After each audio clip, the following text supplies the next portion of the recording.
What band combines all of this in one place so brilliantly is a question I've pondered for more hours than I'd care to admit.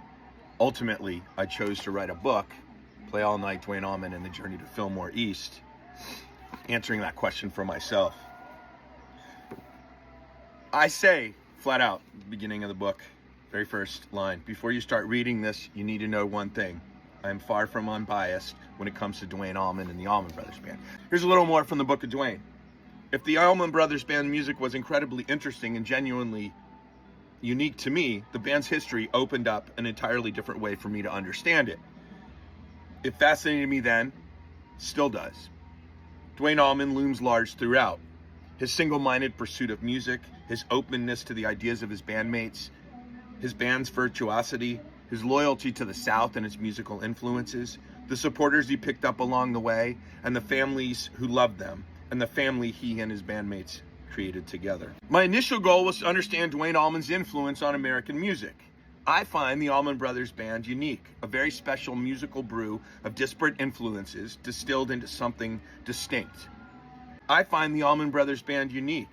Way more people acknowledge their influence but find the ABB interesting at best. Still others, my wife Candy and my daughters Ryan and Tyler included, don't care for them much at all.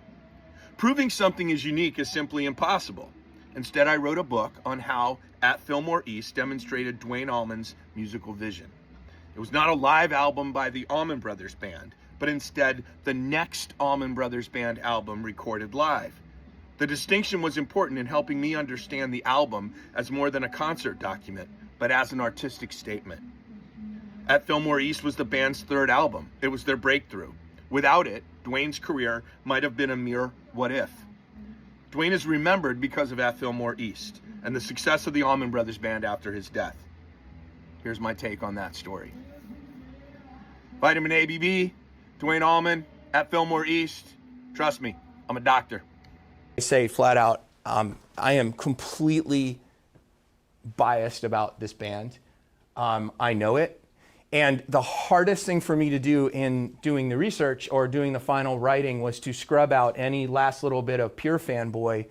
I have documented and footnoted the hell out of this book. I used the book in a certain way to explain to the people who I knew were going to be able to pay tiny bits more attention to the process, how historians use sources, how sources work, how to find out if there's any veracity behind what someone's saying. Now I'm talking about an artist who had a sound in his mind and how that manifested itself on stage and on record and in the marketplace.